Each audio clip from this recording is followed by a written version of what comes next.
नमस्कार। ज्योतिष संसार देखने वाले सभी मित्रों का मैं पंडित राजन शर्मा हार्दिक अभिनंदन करता हूं, स्वागत करता हूं। प्रिय मित्रों, अभी तक के लाइव सेशंस में हम सब लोग विभिन्न ग्रहों की स्थितियों और उनके गोचर के विषय में जानकारियां हासिल कर चुके हैं और आज हम सूर्य ग्रह की बात करने जा रहे हैं जो सिंह राशि के स्वामी हैं। और इससे पिछले जो 2-3 एपिसोड हैं आपने चंद्रमा के विषय में सारी जानकारी हासिल की होगी, वो भी जानकारी मैं ऐसी सिर्फ साझी करता हूं जिसमें प्रैक्टिकल बात होगी। प्रैक्टिकल बात, कोई किताब वाला वो सिस्टम नहीं है कि आप जैसे अभी सबकी मैंने कोशिश किया है कि ये भ्रांति तोड़ी जाए कि मन की शांति है तो सुच्चा मोती पहन लो। बहुत भ्रांतियां हैं, अभी बहुत भ्रांतियां दूर करने वाली हैं। बच्चे पढ़ाई नहीं करते तो कहते हैं पन्ना पहन लो। शायद आप लोगों के साथ भी ये कोई एक्सपीरियंस हुआ होगा। जिनके बच्चे की पढ़ने की समस्या हो, पढ़ाई ना करता हो, बात ना मानता हो, उनको सीधा सीधा बोल देते हैं बुध होता है विद्या का ग्रह, पन्ना पहन लो। बिना कुछ सोचे, बिना कुछ समझे कि बुध ग्रह देव श्रेणी के ग्रहों का विपरीत होता है, शत्रु माना जाता है, तो सीधा सीधा बोल दिया जाता है कि पन्ना पहन लो। उसके बाद क्या क्या बेड़ा गर्क होता है आप लोगों को अगर अनुभव हुआ तो पता चले। और भी मैंने ये देखा है कि जब विवाह नहीं हो पा रहा होता किसी ग्रह योग के कारण, कुंडली के सप्तम भाव सप्तमेश के कारण, सप्तम भाव पे पड़ने वाले ग्रहों की दृष्टियों के कारण, सप्तम भाव में बैठे किसी शत्रु ग्रह के कारण विवाह ना हो रहा हो, तो सीधा सीधा बोल दिया जाता है पुखराज पहन लो, शादी हो जाएगी, क्योंकि बृहस्पति से शादी का संबंध है। तो मैं बड़ा हैरान होता हूं कि भाई अगर दैत्य श्रेणी की कुंडली हुई या देव श्रेणी की भी हुई और उसमें बृहस्पति राहु का चंडाल दोष हुआ, बिना उसे सेट किए, ठीक किए, कैसे लोग पुखराज ऑफर कर देते हैं, बता देते हैं कि ये पहन लो। तो ऐसी बड़ी भ्रांतियां हैं दोस्तों। अभी चंद्रमा की भ्रांति आप लोगों ने दूर अगर की है तो मैं समझता हूं बड़ी अच्छी बात है, क्योंकि मेरा तो यही प्रयास है कि मैं एक क्रिटिक की तरह एस्ट्रोलॉजी करता हूं, एक आलोचक की तरह, क्रिटिक की तरह, ठीक है।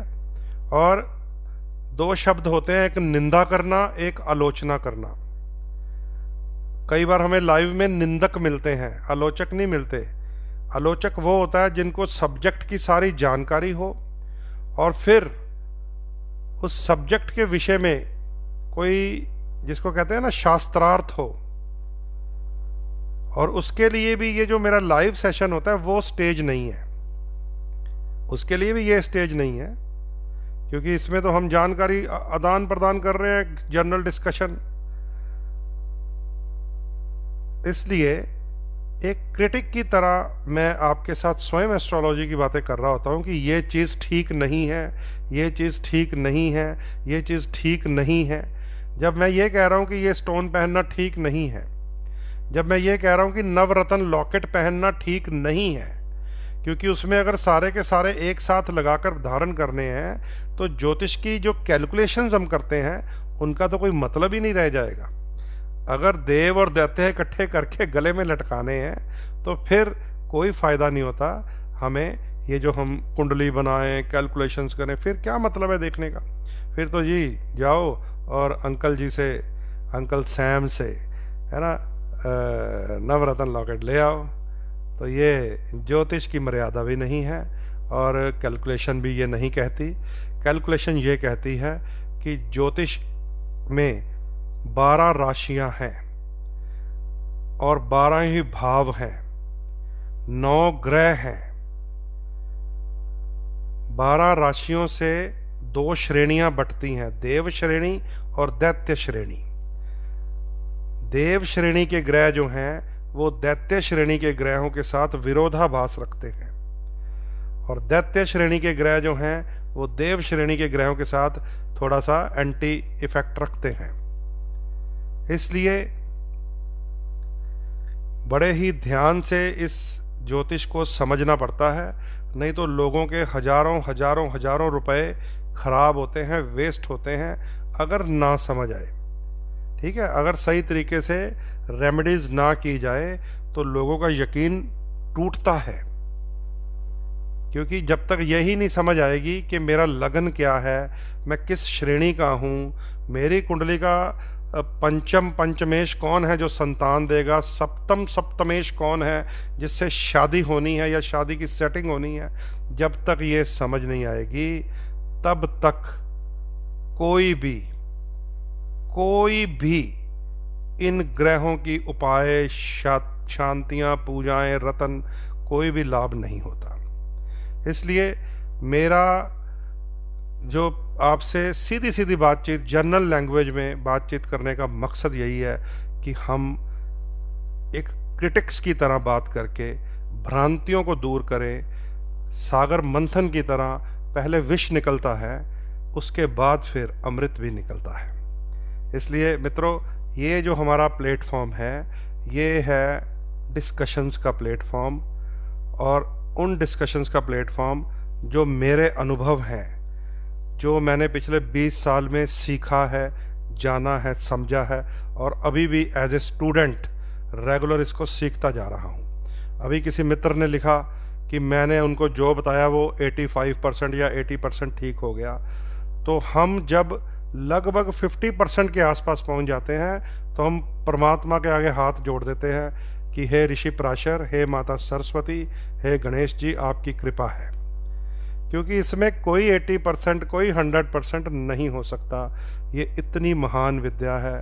आप समझ लीजिए कि जो कुंभ स्नान करते हैं हम लोग, बृहस्पति के 12 साल का सर्कल है, उस साइकिल के अकॉर्डिंग हम कुंभ स्नान करते हैं, और ये पिछले कई हजार साल से चलती आ रही प्रथा है। इसका ये मतलब हुआ कि हमारे जो साइंटिस्ट थे पुरातन, हमारे जो ऋषि मुनि थे, उन्हें हजारों हजारों हजारों वर्ष पहले ग्रहों की चाल और उनके प्रभाव के बारे में पता था। और आज की आधुनिक प्रयोगशालाएं, जिनमें सबसे ज़्यादा चौधरी है नासा, वो तो अभी 150 साल भी नहीं हुए होंगे उन्हें बने हुए। इसलिए ये इतनी महान और इतनी गहरी विद्या है, इसके बारे में अगर 50% को भी हाथ लग जाए तो हमारे हाथ ईश्वर के आगे जुड़ जाते हैं, उसकी भक्ति के आगे हम नतमस्तक हो जाते हैं कि उसका आशीर्वाद मिल गया। तो दोस्तों, जितनी समझ आई है एक विद्यार्थी होने के नाते, और उस समझ को प्रयोग भी किया है बहुत सारे मित्रों के ऊपर, बहुत सारे दोस्तों के ऊपर प्रयोग भी किया है, जो कहते थे ना, भाई मेरी तो शादी हो ही नहीं रही है, मेरा तो तलाक होने के कगार पे खड़ा हुआ है पंडित जी, मैंने तो ये जब से पहना, वो जब से पहना, इतने पैसे खर्चे। उनको एज चैलेंज लिया ऐसे केसेस को, और फिर उनसे कहा कि भाई थोड़ी मेहनत अब इस तरह भी कर लो जिसको वैदिक ज्योतिष कहा जाता है। क्योंकि आप लोग बंसरी में खांड भर के जमीन में दबा देते हैं, आप लोग सुरमे की छोटी छोटी डलियां जमीन में दबा देते हैं, तो सप्तम भाव तो आप शनि ग्रह को दे देते हैं, जो रोक के बैठ जाता है फिर सब कुछ, जो सब कुछ रोक के बैठ जाता है। तो कैसे शादियां ठीक होंगी, कैसे शादियां बचेंगी, कैसे बनेंगी? तो फिर उन लोगों से आग्रह किया गया कि आप लोगों ने इतने प्रयास किए, इतने खर्चे किए हैं, थोड़ा प्रयास कीजिए, वैदिक ज्योतिष को अपनाइए। इसमें आपको हम बताएंगे कि सप्तम भाव, जिसको विवाह का भाव कहा गया, उसका स्वामी कौन है, सप्तम भाव में कौन सा ग्रह है, लगन कौन सा है आपका, चंद्र राशि अलग होती है, कौन सी है आपकी। ये नहीं है कि सारी कुंडलियां मेष राशि से शुरू कर दो और सबको एक जैसे सिस्टम में डाल दो, वो बिल्कुल सिस्टम नहीं है। तभी खासकर नॉर्थ इंडिया में, हमारे पंजाब की या हरियाणा की या इधर हिमाचल में चले जाएं, चंडीगढ़ में चले जाएं, ज्योतिष सारी ऐसे ही खराब हो चुकी है। बहुत ऐसे ऐसे उपाय जैसे तांबे की गागर में हरी मूंग डालकर बहा देते हैं लोग, कहते हैं बुध ठीक हो जाएगा। कैसे ठीक होगा? अगर आप सिंह लगन हुए, तांबा आपके लगन का स्वामी है, हरी मूंग आपके धन और आपके एकादश 11वें भाव की स्वामी है, धन और लाभ की स्वामी हरी दाल हो गई, और तांबा आपके लगन का स्वामी सूर्य की वस्तु हो गई। और ऐसे उपाय करवाने वाले ने तो देखना ही नहीं है, वो तो कहते हैं हम लगन राशि को मानते ही नहीं है, नक्षत्र को ही नहीं मानते। अभी तो मैं आसान बातें करता हूं, अगर नक्षत्र और उनके चरणों की बातें करूंगा, जिसको केपी कहा जाता है या आजकल उसका नाम नाड़ी ज्योतिष कहा गया है, अगर यहां से वो डिफाइन करने लग जाऊंगा तो बहुत आप लोग और ज्यादा उलझ जाओगे। उसमें तो सीधा हम डेट निकालते हैं, डेट। अगर नाड़ी एस्ट्रोलॉजी या केपी का सहारा लें तो डेट निकालते हैं कि इस डेट को ये होगा, इस डेट को ये होगा। पर मैं उसका सहारा इसलिए नहीं लेता कि कई बार कोई परेशान आ जाए, जी मेरी शादी नहीं हो रही, और केपी का मैं कैलकुलेट करूं तो मैं निकाल दूं कि तेरी शादी अभी 6 साल नहीं होगी, तो उसके बाद जाओ भैया 6 साल बाद मिलेंगे। उसके बाद काम आती हैं रेमेडीज, जो हमारे वैदिक शास्त्र में लिखी हुई है, वैदिक ज्योतिष में जो लिखी हुई है।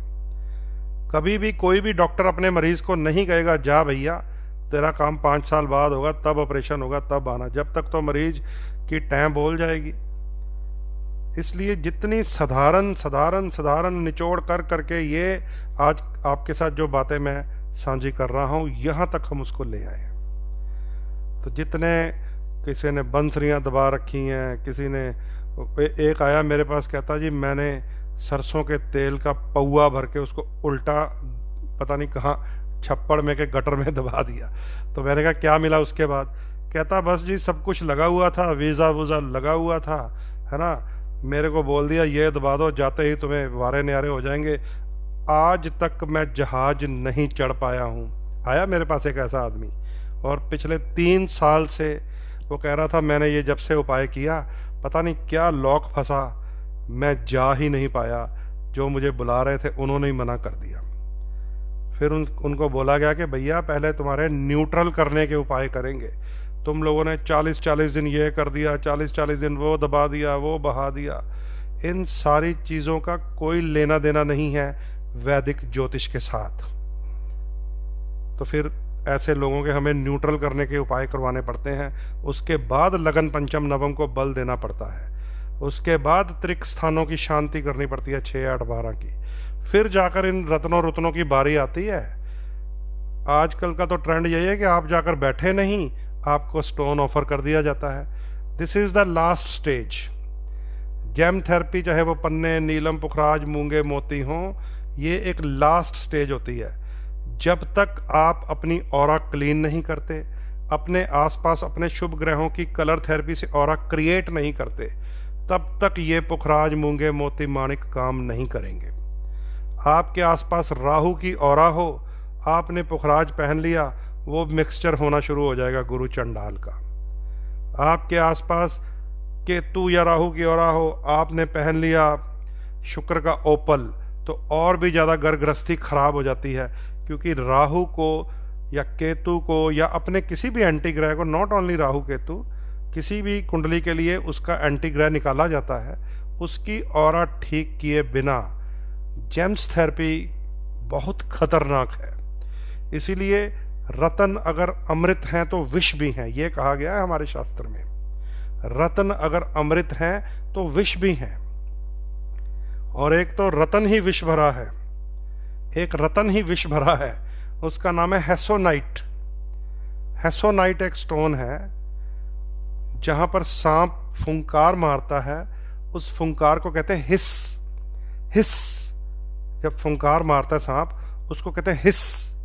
और जहां उसकी हिस से जहर की फुंकार गिरती रहती है, वो पत्थर एक दिन 100 साल बाद कन्वर्ट हो जाता है, उससे बनता है हेसोनाइट।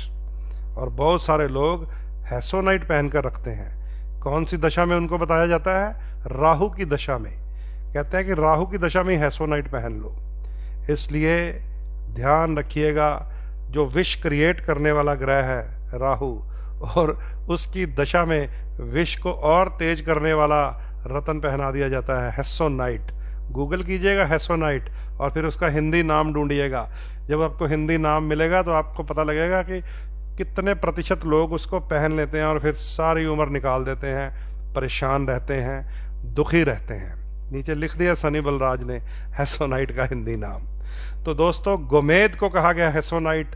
और कैट्स आई, कैट्स आई समझते हैं, केतु का रतन, वो पहन लेते हैं कई लोग। टाइगर आई, वो पहन लेते हैं कई लोग। ये सारे एक्सपेरिमेंटल रेमेडीज हैं। हम भी पहनाते हैं, गोमेद भी पहनाते हैं, लसनिया भी पहनाते हैं, पर कब? जब उल्टा काम करवाना हो, समझ गए। इसलिए बहुत ही बड़े ही सिस्टमेटिकली हमें इस चीज को देखना पड़ता है, बहुत ही बारीकी से इसको जानना पड़ता है, तब जाकर ये चीज़ें समझ आती हैं। बहुत कुछ हमारे आसपास बदल भी रहा है, बहुत चीज़ों में प्रभाव भी अब चेंज होंगे धीरे धीरे। अभी हमने देख लिया कि जुपिटर वक्री से मार्गी हो चुके हैं। राहु और केतु अपना घर परिवर्तित कर चुके हैं। और बहुत अच्छी बात है कि शनि ग्रह भी 30 तारीख या 29 तारीख कल को मार्गी होने वाले हैं। इससे और भी जीवन में जितनी भी परेशानियां हैं वो खत्म होंगी, क्योंकि शनि ग्रह पिछली मई से वक्री पड़े हैं। और शनि ग्रह जो है, शनि ग्रह वो हमारे जीवन का इस समय बहुत बड़ा हिस्सा है, क्योंकि वो कंक्रीट, वो सीमेंट, वो सरिया, वो पेट्रोल, वो डीजल, वो लोहा, वो फैक्ट्रियां, जितनी रोजी रोटी है शनि ग्रह के पास है। और अब शनिदेव कल जाकर मार्गी होंगे काफी महीनों के बाद। अच्छा, कई लोग इस मार्गी को ये समझ लेते हैं कि हाँ भाई अब तो सब कुछ ठीक हो जाएगा, अब मेरी अपनी कुंडली को नहीं देखते। अगर तुम्हारी कुंडली में शनि नीच हुआ, तुम्हारी कुंडली में शनि वक्री हुआ, तुम्हारी कुंडली में शनि अस्त हुआ, तुम्हारी कुंडली में शनि राहु के साथ हुआ, तो ये समझ लो जो दुख दर्द दूर करने की बात आप बोल रहे हैं या पूछ रहे हैं, नहीं होंगे आपके दुख दर्द दूर, क्योंकि वो पूरे संसार के लिए ठीक हो रहा है शनि। उसके रिसीवर हम लोग कैसे हैं नीचे। अगर मेरी कुंडली में शनि नीच है, अस्त है, वक्री है, I am not receiver of good rays of Saturn. अगर मैं उसकी रिसेप्शन ही नहीं हूं तो भैया वो ऊपर से आएगा, निकल जाएगा और तुम्हारे दुख दर्द वहीं खड़े रहेंगे। क्योंकि it's a base of astrology कि ग्रहों की जो रश्मियां आती हैं वो रश्मियां उन्हीं को मिलती हैं जो उनके अनुरूप ढले होते हैं। इसीलिए शास्त्र में कहा गया कि यत पिंडे तत् ब्रह्मांड, कि जो हमारे पिंड में है वही ब्रह्मांड में है, उसी के साथ हमें मेल करना है। इसे किसान बड़ी बाली भांति समझते हैं, इसे माली बहुत अच्छी तरह समझता है। माली को पता होता है किस महीने में गेंदे का फूल लगेगा, किस महीने में गुलाब का फूल लगेगा, किस महीने में धान की खेती होगी, किस महीने में चना की खेती होगी, किस महीने में गन्ना की खेती होगी। वो सारे नक्षत्रों का खेल है। तो वो जब ब्रह्मांड से आने वाली रश्मियों के नीचे धरती अच्छी रिसेप्शन बनी होती है, उन पर रश्मियों को कैच करने की शक्ति होती है, तब जाकर नीचे गुलाब की खेती, तब जाकर नीचे गेंदे की खेती, तब जाकर नीचे अलग अलग फसलों की खेती होती है। इसलिए इस बात को समझ लीजिए कि गोचर में परमात्मा ठीक करता है। आपकी कुंडली में अगर दोष हुआ तो ये दुख दर्द वहीं के वहीं रह जाते हैं और सब बाद में कहते हैं यार YouTube पे सुना था, Facebook पे सुना था, ठीक हो जाएगा, मेरे साथ तो कुछ ठीक हुआ ही नहीं। तो समझ लीजिए भैया ऐसे नहीं ठीक होता, समझ गए। तो ये एक जो बेसिक बात मैंने आपके साथ की है ना, इसे जरूर समझ लीजिए, तब जाकर अपनी कुंडलियां निकाला कीजिए, तब जाकर एस्ट्रोलॉजर के पास जाया कीजिए। कभी भी जाते ही आपको बैठते ही एस्ट्रोलॉजर कहे ना पुखराज पहन लो, मूंगा पहन लो, माणिक पहन लो, उठ के आ जाया कीजिए, उठ के आ जाया कीजिए। क्योंकि जब तक आपको ये नहीं बताया जाएगा कि आपकी कुंडली में पितृदोष कौन सा है, आपकी कुंडली में ऐसा क्या है कि परमात्मा ने आपको इस जीवन में भेजा है, इस योनि में भेजा है, और आपके कैसे ऐसे कर्म हैं जिनका आपने भुगतान करना है। असल में तो ये काम है हमारी कुंडली का। असल में तो कुंडली का यह काम है। हमारी कुंडली का यह काम नहीं है कि विदेश की यात्रा कब होगी, लव मैरिज कब होगी, लड़का होगा कि नहीं होगा। ये नहीं है शास्त्र के अनुसार। ये हमारी मटेरियलिस्टिक लाइफ है, हमारी ये प्रैक्टिकल लाइफ है जो हम बीच में जी जाते हैं। असल में तो ये काम है कि बड़े भाग मानुष तन पाया, कि बड़े किस्मत होती है कि ये मानुष तन आ गया है। हम अग्नि, पृथ्वी, जल, वायु, आकाश के साथ साथ पंच तत्वों के साथ साथ मन, बुद्धि, अहंकार से भी जुड़े होते हैं। मन, बुद्धि, अहंकार से भी जुड़े होते हैं। और ये जो मानुष तन है हमें ईश्वर ने दिया, वो ये कहकर दिया है कि ये जो पंच तत्व तुम्हें दिए हैं, पंच तत्व जो तुम्हें दिए हैं वो क्या हैं? वो अग्नि, पृथ्वी, जल, वायु, आकाश। अग्नि, पृथ्वी, जल, वायु, आकाश, ये तो ईश्वर की कृपा है। लेकिन तुम्हें मन, बुद्धि, अहंकार भी दिया है। अब इसका प्रयोग तुम्हें स्वयं करना है। इसको तुमने स्वयं प्रयोग करना है। अगर तुम इसका सही प्रयोग कर जाओगे तो this birth will be the last one.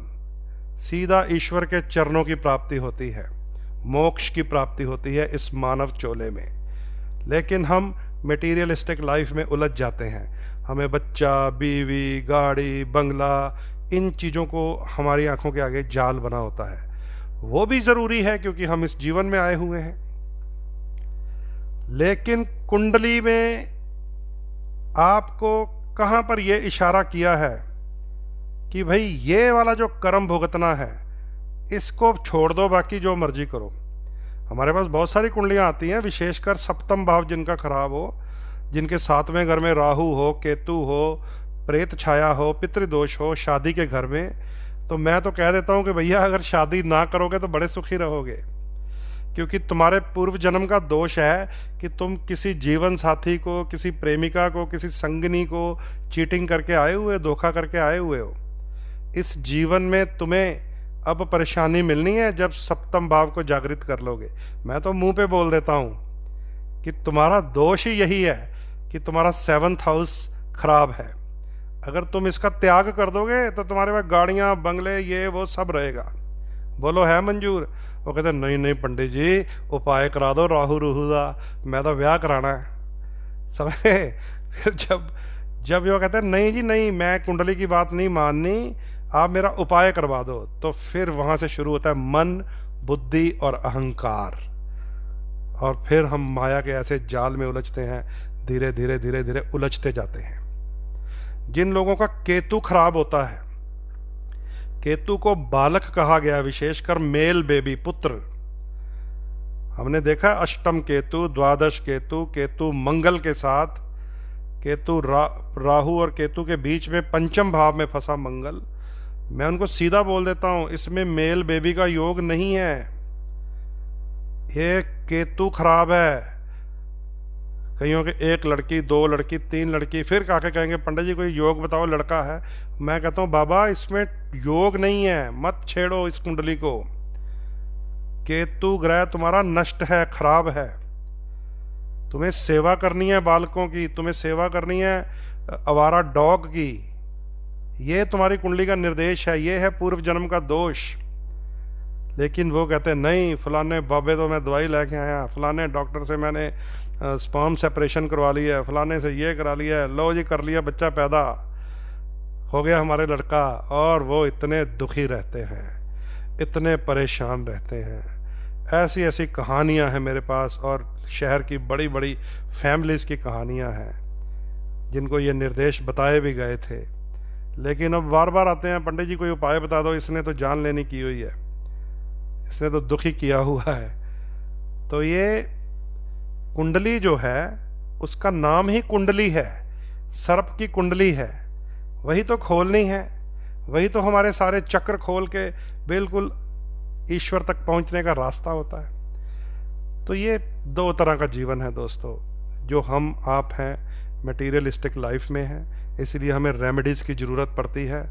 अगर सही एस्ट्रोलॉजी आप जानना चाहो तो उसमें सिर्फ निर्देश हैं, रेमेडीज नहीं है। सही ज्योतिष में सिर्फ निर्देश हैं, आप रामायण देखेंगे तो उसमें एक ऐसा भी एपिसोड है जिसमें भगवान राम और लक्ष्मण जी का वार्तालाप है कि हमारे पिता को हमारी कुंडलियों के माध्यम से सब मालूम था।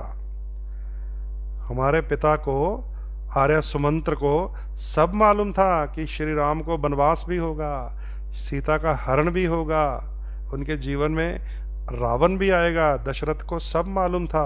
आप रामायण एपिसोड अभी अभी आपने लॉकडाउन में देखा होगा, नहीं तो मैं ढूंढ दूंगा वो एपिसोड आपको। उन्होंने कभी नहीं कहा कि हमें पुखराज पहना दो, मूंगा पहना दो, मोती पहना दो। उन्हें उनके गुरु ने कहा कि यही सृष्टि है, होने दो जो होता है, इसीलिए आए हैं भगवान राम। फॉलो।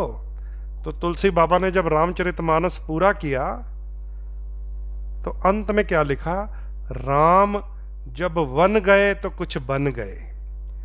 राम जब वन गए तो कुछ बन गए, तभी तो वो बने भगवान राम। अगर वो महल के युवराज से राजा बन जाते तो किसने जानना था कि कौन राम और कैसे राम। इसीलिए तुलसी महाराज ने लिखा था, राम जब वन गए तो कुछ बन गए। तो दोस्तों, हम ना राम हैं, ना हम महाराज दशरथ जैसे हैं जिनके वंशजों ने गंगा नदी को धरती पे उतार लिया था भगीरथ जी ने। हम माया के जाल में हैं, हम मटेरियलिस्टिक लाइफ में हैं। इसलिए मैं आपको समझाता रहता हूँ कि ये मोती, हीरे, पन्ने, पुखराज सारा लास्ट स्टेज होता है। पहले अपनी कुंडली का दोष समझना पड़ता है कौन सा है, उस नेगेटिव ऑरा से बाहर निकलना पड़ता है, फिर जाकर बारी आती है इन चीज़ों की। तो मैं समझता हूँ आज का जो इंट्रोडक्शन लेक्चर था उसी ने हमारा सारा टाइम ले लिया है। बात मैंने सूर्य की करनी है। 36 मिनट हो गए हैं, 36 मिनट।